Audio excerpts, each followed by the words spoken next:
আসসালামু আলাইকুম, শুভেচ্ছা সহ আমন্ত্রণ জানাচ্ছি দেশের এবং দেশের বাইরে সকল দর্শক শ্রোতাকে চ্যানেল আই সংবাদ আয়োজন নিয়ে বার্তাকক্ষে রয়েছি আহমেদ মেহেদী হাসান। সংবাদের শুরুতেই চলুন জেনে নেওয়া যাক ফ্রেশ আটা ময়দা সুজি সংবাদ শিরোনাম। জাতীয় স্মৃতিসৌধে মুক্তিযুদ্ধের বীর শহীদদের প্রতি তারেক রহমানের শ্রদ্ধা। শহীদ রাষ্ট্রপতি জিয়াউর রহমানের কবর জিয়ারত করেন বিএনপির ভারপ্রাপ্ত চেয়ারম্যান। ওসমান হাদির খুনিদের গ্রেফতার ও বিচার দাবিতে রাতভর শাহবাগে ইনকিলাব মঞ্চের নেতাকর্মীদের অবস্থান। জড়িতদের গ্রেফতার না করা পর্যন্ত অবস্থান চালিয়ে যাওয়ার ঘোষণা। সব্যসাচী লেখক সৈয়দ শামসুল হক এবং প্রখ্যাত কথা সাহিত্যিক রাবেয়া খাতুনের জন্মদিন আজ। বরেণ্য সাহিত্যিকদের স্মরণে নানা কর্মসূচি। এবং বিপিএল এর উদ্বোধনী ম্যাচে নাজমুল শান্তর সেঞ্চুরিতে সিলেটের বিপক্ষে রাজশাহীর জয়। দ্বিতীয় ম্যাচে নোয়াখালী এক্সপ্রেসকে হারিয়েছে বিসিবির মালিকানাধীন চট্টগ্রাম রয়্যালস।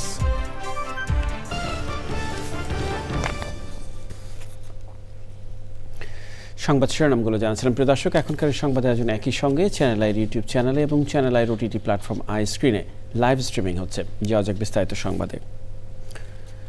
জাতীয় স্মৃতিসৌধে মহান মুক্তিযুদ্ধে আত্মোৎসর্গকারী বীর শহীদদের প্রতি শ্রদ্ধা জানিয়েছেন বিএনপির ভারপ্রাপ্ত চেয়ারম্যান তারেক রহমান। দলের শীর্ষস্থানীয় নেতা ও বিপুল সংখ্যক নেতাকর্মীর সঙ্গে নিয়ে তিনি বীর শহীদদের স্মরণ করেন। তারেক রহমানের আগমনকে কেন্দ্র করে ব্যানার ফেস্টুন হাতে হাজার হাজার নেতাকর্মীর উপস্থিতিতে পুরো এলাকা উৎসবমুখর হয়ে ওঠে। হাবিবুর রহমানের ভিডিও চিত্রে চকর মালিথার রিপোর্ট। জিয়া উদ্যানে শহীদ রাষ্ট্রপতি জিয়াউর রহমানের মাজার জিয়ারত করে বিকেল 4:45টার দিকে সাভার জাতীয় স্মৃতিসৌধের উদ্দেশ্যে রওনা হয় তারেক রহমানের গাড়িবহর। তারেক রহমান ওঠেন সবার আগে বাংলাদেশ লেখা লাল রঙের বাসে। পুরো পথ নেতা কর্মী আর মানুষের ভালোবাসায় সিক্ত থাকায় 29 কিলোমিটার পথ যেতে সময় লাগে 5 ঘন্টারও বেশি। রাত 10টার দিকে স্মৃতিসৌধ এলাকায় পৌঁছলে দুপুর থেকে অপেক্ষায় থাকা নেতা কর্মীরা হাত নেড়ে তাদের প্রিয় নেতাকে স্বাগত জানান। স্মৃতিসৌধ প্রাঙ্গণে প্রবেশ করার পর গাড়ি থেকে নেমে পায়ে হেঁটে বেদি পর্যন্ত যান তিনি। নিয়ম অনুযায়ী সূর্যাস্তের আগেই স্মৃতিসৌধের বেদিতে ফুলের শ্রদ্ধা নিবেদন করেন দলের নেতারা। দলীয় নেতাদের নিয়ে ফুল দেয়া বেদির সামনে মহান মুক্তিযুদ্ধের শহীদদের প্রতি 1 মিনিট নীরবতা পালন করেন বীর মুক্তিযোদ্ধার সন্তান তারেক রহমান। সেখানে উপস্থিত সকলের প্রতি কৃতজ্ঞতা জানান তিনি। আপনারা যারা বিকেল থেকে কষ্ট করেছেন আপনাদেরকে অনেক অনেক ধন্যবাদ। সবাই ভালো থাকবেন। Thank you. আবারও সকলকে ধন্যবাদ জানিয়ে নেতাকর্মীদের নিয়ে উঠে পড়েন গত 2 দিন লাখো মানুষের মাঝে চলতে থাকা লাল রঙের সেই বাসে। পরে স্মৃতিসৌধের পরিদর্শন বইতে সই করেন বিএনপির ভারপ্রাপ্ত চেয়ারম্যান।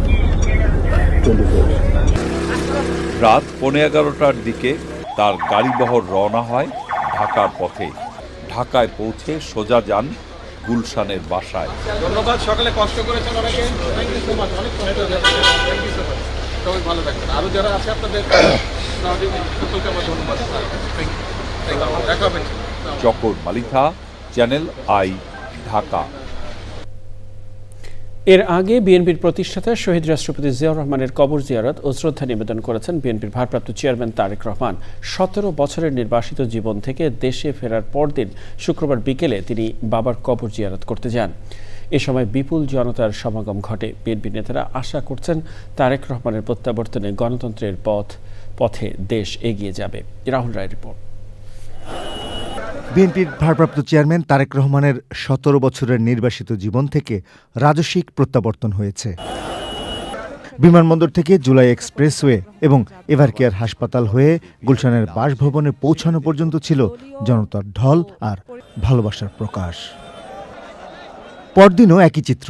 শুক্রবার বিকেল ৩টার আগে গুলশানের বাসভবন থেকে যখন রওনা হন তখনও তাকে বহনকারী বাসের সামনে নেতাকর্মী ও সমর্থকদের অবস্থান। শেরেবাংলা শহীদ রাষ্ট্রপতি ও বিএনপির প্রতিষ্ঠাতা জিয়াউর রহমানের সমাধিস্থলে পৌঁছতে সময় লাগে প্রায় ২ ঘণ্টা। বিকেল ৫টার দিকে বিএনপি মহাসচিব মির্জা ফখরুল ইসলাম আলমগীর এবং স্থায়ী কমিটির সদস্যদের নিয়ে জিয়াউর রহমানের কবর জিয়ারত ও শ্রদ্ধা নিবেদন করেন তারেক রহমান। সবাইকে নিয়ে মোনাজাতের পর বাবার কবরের সামনে আরও কিছুক্ষণ নীরবে দাঁড়িয়ে থাকেন তিনি।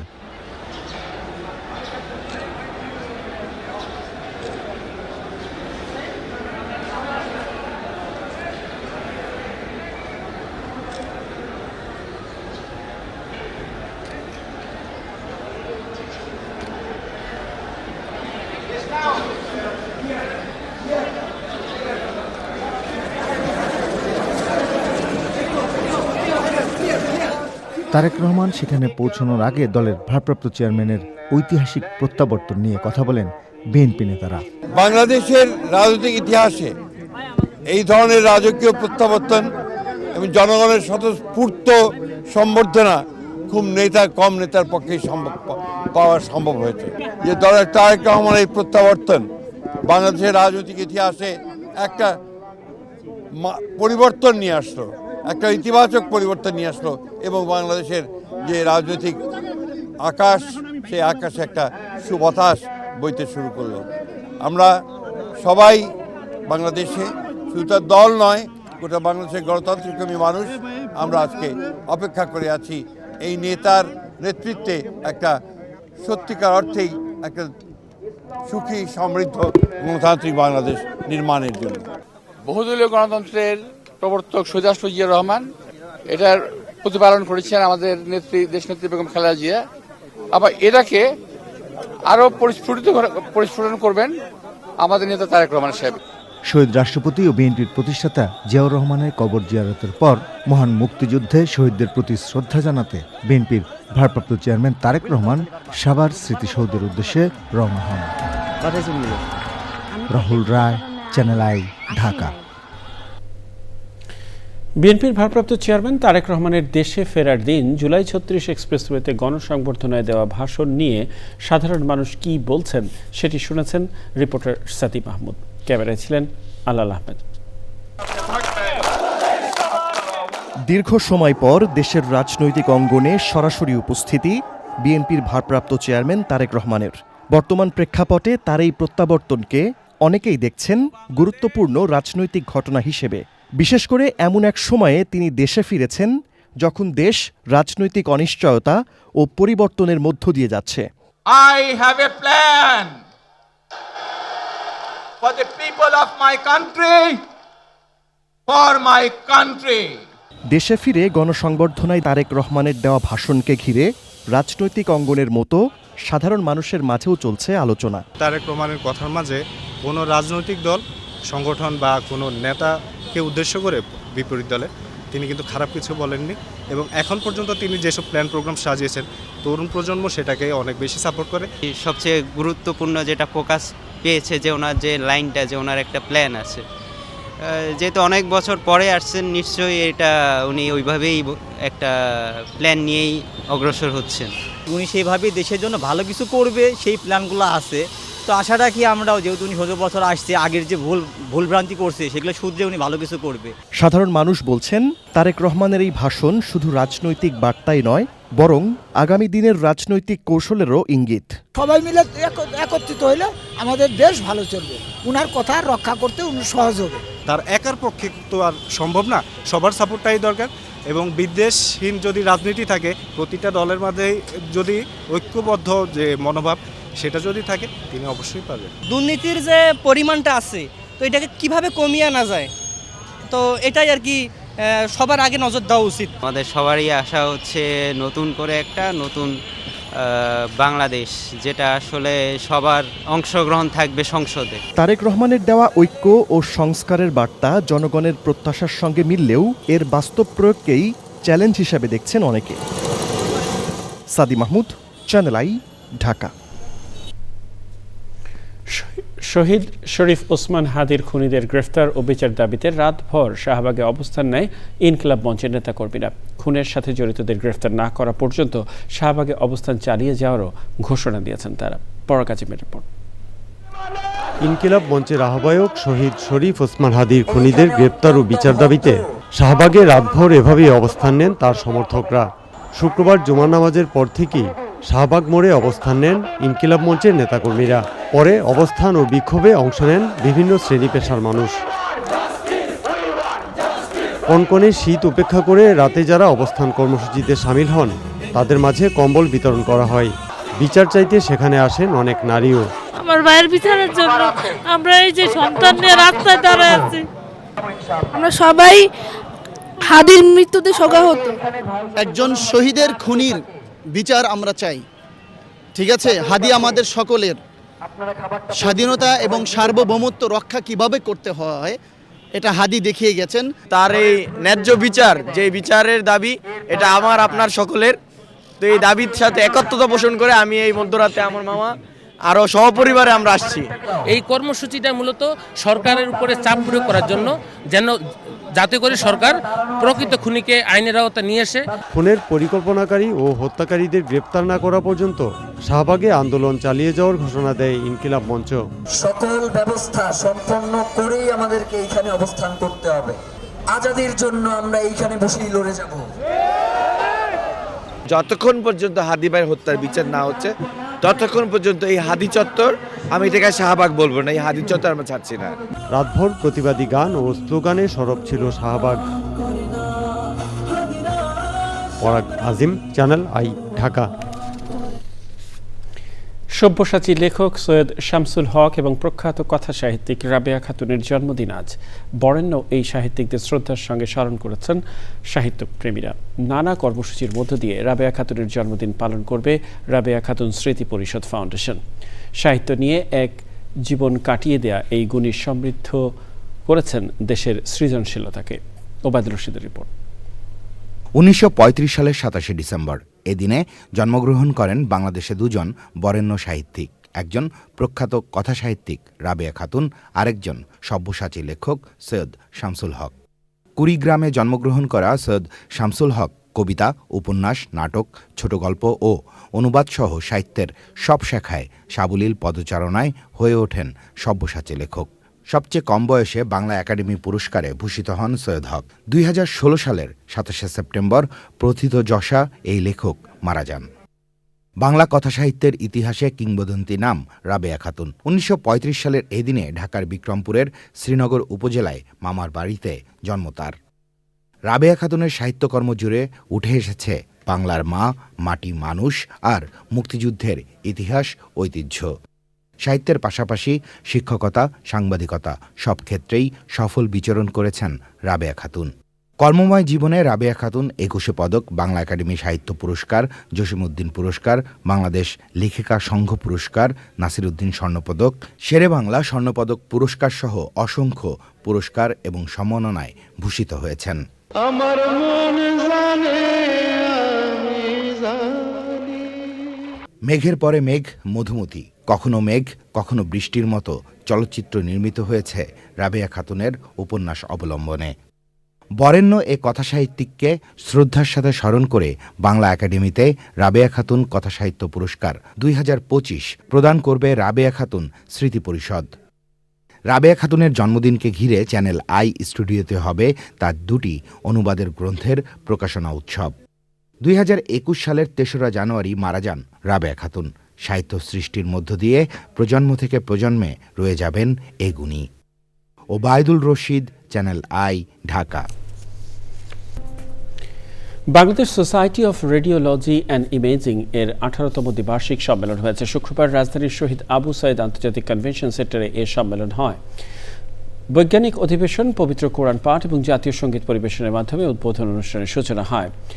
অনুষ্ঠানে ছিলেন স্বাস্থ্য ও পরিবার কল্যাণ মন্ত্রণালয়ের বিশেষ সহকারী অধ্যাপক doctor Mohammad Saidur Rahman, Bangladesh society of radiology and imaging এর সভাপতি অবসরপ্রাপ্ত brigadier general Syed Aosaf Ali, Bangladesh society of radiology and imaging এর মহাসচিব অধ্যাপক ডাক্তার মোহাম্মদ নজরুল ইসলাম, স্বাস্থ্য শিক্ষা অধিদপ্তরের মহাপরিচালক অধ্যাপক ডাক্তার নাজমুল হোসেন, স্বাস্থ্য অধিদপ্তরের মহাপরিচালক অধ্যাপক ডাক্তার মোহাম্মদ আবু জাফর ও অন্যরা। সোমালিল্যান্ডকে আনুষ্ঠানিকভাবে স্বাধীন ও সার্বভৌম রাষ্ট্র হিসেবে স্বীকৃতি দিয়েছে ইসরায়েল। এর মাধ্যমে সোমালিল্যান্ডকে প্রথমবারের মতো কোনো দেশ রাষ্ট্র হিসেবে স্বীকৃতি দিল। ইসরায়েলের প্রধানমন্ত্রী বেনিয়ামিন নেতানিয়াহুর দপ্তরে এক বিবৃতিতে জানানো হয়, এই স্বীকৃতির পাশাপাশি দুই দেশের মধ্যে কূটনৈতিক সম্পর্ক স্থাপনের লক্ষ্যে একটি চুক্তিও সই হয়েছে। বিবৃতিতে বলা হয়, এই সিদ্ধান্ত আব্রাহাম চুক্তির চেতনার সঙ্গে সামঞ্জস্যপূর্ণ, যা যুক্তরাষ্ট্রের সাবেক প্রেসিডেন্ট ডোনাল্ড ট্রাম্পের প্রথম মেয়াদে ইসরায়েল ও কয়েকটি আরব দেশের মধ্যে সই হয়। সোমালিল্যান্ডের প্রেসিডেন্ট আবাদি রহমান মোহাম্মদ আবদুল্লাহি এই স্বীকৃতিকে ঐতিহাসিক আখ্যা দিয়ে একে কৌশলগত অংশীদারিত্বের সূচনা বলে মন্তব্য করেছেন। ইসরায়েলের পররাষ্ট্রমন্ত্রী গিদেওন স্যার জানান, দুই দেশ পূর্ণ কূটনৈতিক সম্পর্ক স্থাপনে সম্মত হয়েছে, যার আওতায় রাষ্ট্রদূত নিয়োগ ও দূতাবাস খোলা হবে। উত্তর পশ্চিম নাইজেরিয়ায় ISIL বা ISকে লক্ষ্য করে বিমান হামলা চালিয়েছে যুক্তরাষ্ট্র। মার্কিন প্রেসিডেন্ট ডোনাল্ড ট্রাম্প দাবি করেছেন, ওই সশস্ত্র গোষ্ঠী দীর্ঘদিন ধরে নিরীহ মানুষ, বিশেষ করে খ্রিস্টানদের হত্যা করে আসছিল। নাইজেরিয়ার পররাষ্ট্রমন্ত্রী ইউসুফ তুগার আল জাজিরাকে জানান, এই হামলা নাইজেরিয়া সরকারের সঙ্গে সমন্বয় করেই চালানো হয়েছে, তবে ট্রাম্পের খ্রিস্টান গণহত্যা সংক্রান্ত দাবিকে নাকচ করেছে নাইজেরিয়া সরকার। তাদের ভাষ্য, দেশটিতে সশস্ত্র গোষ্ঠীগুলোর হামলায় মুসলিম ও খ্রিস্টান উভয় সম্প্রদায় ক্ষতিগ্রস্ত হচ্ছে। নিরাপত্তা বিশ্লেষকদের ধারণা, সাম্প্রতিক হামলায় লক্ষ্যবস্তু ছিল সীমান্তবর্তী সকোটা ও কেবি রাজ্যে সক্রিয় IS সংশ্লিষ্ট লাকুয়ারা ও গোষ্ঠীর সদস্যরা। হামলার পর স্থানীয়দের মধ্যে স্বস্তির পাশাপাশি উদ্বেগও দেখা দিয়েছে। কৃষি সংবাদ।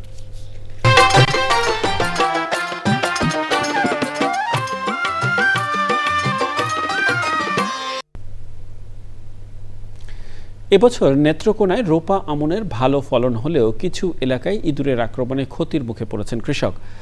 বারহট্টা ও আটপড়া উপজেলার কয়েকটি ইউনিয়নে পাকা ধানের ক্ষতিতে হতাশ হয়ে পড়েছেন চাষিরা। নেত্রকোনার প্রতিনিধি জাহিদ হাসানের তথ্য ও চিত্রে আল মুকসিদের রিপোর্ট। নেত্রকোনায় 15টি গ্রামের আশপাশে এলাকায় ইঁদুর আক্রমণে নষ্ট হচ্ছে মাঠের পাকা ধান। স্থানীয়রা বলছে, শীষ আসার পর থেকেই ইঁদুরের আক্রমণ শুরু হয়েছে আমন ধানের ক্ষেতে। আমাদের জমিন তো ইঁদুরে খাইতেছে, ইঁদুরে এখনো ধান কাটতেছে।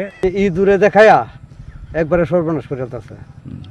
হ্যাঁ, এখন তো কাটাতে মনে হয় যে 1 মন 1.5 মন করে ধানই খাই যাচ্ছে, ইঁদুরে নষ্ট করে যাচ্ছে। অভিযোগ, মাঠের পাকা ধান নষ্ট হলেও এখনো কৃষি বিভাগের কোনো কর্মকর্তাকেই পাশে পাচ্ছেন না ক্ষতিগ্রস্ত চাষিরা। কাটতে এই যে দেখেন বিছায়া পালাই দিতে ধান নাই, কারণ প্রতি বছরে আমার 2-2.5 মন ধানের মধ্যে 50-60 মন ধান ক্ষতিগ্রস্ত করে ইঁদুরে। 150 মন ধানের মধ্যে আমি 60-70 মন ধান আমি পাইতাম না মনে হয়। 40 কাঠা জমি না লাগাইছিলাম, ধর ইঁদুরে খাই আছে অর্ধেক, বুঝছো? মানে যে আমি এই যে লুগনি টুগনি আনছি, মানে আমার তো এটি দেওয়ার মতো নেই, কেমন নাই। কৃষি বিভাগ বলছে, এ সমস্যায় ফলনে তেমন কোনো প্রভাব পড়বে না। অর্ধেকেরও বেশি কর্তন হয়ে গেছে। আবহাওয়া অনুকূলে থাকায় এবং রোগ জীবাণুর আক্রমণ কম থাকায় আমনের এই বছর বাম্পার ফলন হয়েছে।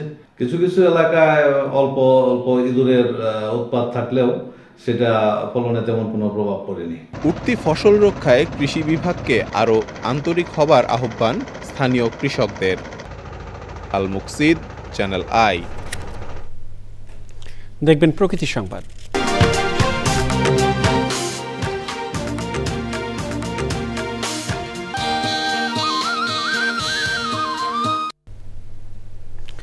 পাহাড় আর সমুদ্রের নীল জলরাশির ছোঁয়ায় আবগাহন 3 দিনের টানা ছুটিতে কক্সবাজারের সমুদ্র সৈকতে ঢল নেমেছে পর্যটকদের। বছর শেষে ব্যবসা ভালো হওয়ায় খুশি পর্যটন সংশ্লিষ্টরাও। এদিকে আনন্দ ভ্রমণ নির্বিঘ্নে করতে পর্যটন নিরাপত্তা নেওয়া হয়েছে বিশেষ ব্যবস্থা। সরোয়ার আজম মানিকের রিপোর্ট। বিশ্বের দীর্ঘতম সমুদ্র সৈকত কক্সবাজার বছর জুড়ে পর্যটনের অন্যতম প্রাণকেন্দ্র থাকলেও শীত এলে ঢল নামে পর্যটকের। বছর ঘুরে শীত আর টানা 3 দিনের ছুটিতে তাই সৈকত জুড়ে অগণিত পর্যটক সমাগম। প্রকৃতির সান্নিধ্য, সারা বছরের নাগরিক ব্যস্ততা ও ক্লান্তি মুছে নব উদ্যমে নতুন বছর শুরুর প্রত্যয় পর্যটকদের। একটু বেশি লোকজন, বাট তারপরেও ভালো লাগছে অনেক। ফ্যামিলি নিয়ে আসছি আনন্দ উপভোগ করতে। সমুদ্রে এসে ঘোরাঘুরি করি, বাচ্চাদেরও ভালো লাগবে, আমাদেরও ভালো লাগবে। কক্সবাজার তো আমাদের একটা ঐতিহ্য জায়গা, খুবই ভালো লাগছে। বাড়তি পর্যটক সমাগমে খুশি পর্যটন সংশ্লিষ্টরা। 100% আমাদের হোটেল থেকে সেবা সর্বোচ্চ দেওয়ার চেষ্টা আছে। দুর্ঘটনা প্রতিরোধ ও পর্যটক নিরাপত্তায় কুইক রেসপন্স টিম ও লাইফ গার্ড সদস্যদের পাশাপাশি কাজ করছে ট্যুরিস্ট পুলিশ। নিরাপত্তা দেওয়ার জন্য আমরা 3টা পয়েন্টে কাজ করে থাকি, লাবণী, সুগন্ধা, কলাতুলি। আমরা সকাল 7টা থেকে সন্ধ্যা সূর্যাস্ত পর্যন্ত কাজ করে থাকি। জায়গায় জায়গায় আমরা চেকপোস্ট বসিয়েছি। আর সবচেয়ে বেশি যে জায়গাটা আমরা প্রায়োরিটি দিচ্ছি সেটা হচ্ছে যেন কেউ যেন ছিনতাইকারীরা যেন কোনো ধরনের প্রবলেম সৃষ্টি না করতে পারে, যাতে করে আপনার পানিতে পড়ে না যায়। সেক্ষেত্রে লাইফগার্ডের সাথে আমরা সমন্বয় করে কাজ করছি। ভ্রমণের পাশাপাশি সৈকতের পরিবেশ প্রতিবেশের দূষণ রোধ ও সুরক্ষায় পর্যটকদের আরও দায়িত্বশীল হওয়ার আহ্বান পরিবেশবিদদের। কক্সবাজার সৈকতকে আরও পরিষ্কার পরিচ্ছন্ন রাখতে হবে, কারণ এটি দেশের সম্পদ, প্রকৃতির সম্পদ। সরওয়ার মানিক, চ্যানেল আই, কক্সবাজার। প্রিয় দর্শক, সংবাদের শেষ প্রান্তে আমরা চলুন আরও একবার জেনে নেওয়া যাক যা ছিল এখনকার ফ্রেশ আটা মহাদেশ সংবাদ শিরোনামে। জাতীয় স্মৃতিসৌধে মুক্তিযুদ্ধের বীর শহীদদের প্রতি তারেক রহমানের শ্রদ্ধা। শহীদ রাষ্ট্রপতি জিয়াউর রহমানের কবর জিয়ারত করেন বিএনপির ভারপ্রাপ্ত চেয়ারম্যান। ওসমান হাদির খুনিদের গ্রেফতার ও বিচার দাবিতে রাতভর শাহবাগে ইনকিলাব মঞ্চের নেতাকর্মীদের অবস্থান। জড়িতদের গ্রেফতার না করা পর্যন্ত অবস্থান চালিয়ে যাওয়ার ঘোষণা। সব্যসাচী লেখক সৈয়দ শামসুল হক এবং প্রখ্যাত কথা সাহিত্যিক রাবেয়া খাতুনের জন্মদিন আজ। বরেণ্য সাহিত্যিকদের স্মরণে নানা কর্মসূচি। এবং বিপিএল এর উদ্বোধনী ম্যাচে নাজমুল শান্তর সেঞ্চুরিতে সিলেটের বিপক্ষে রাজশাহীর জয়। দ্বিতীয় ম্যাচে নোয়াখালী এক্সপ্রেসকে হারিয়েছে বিসিবির মালিকানাধীন চট্টগ্রাম রয়্যালস।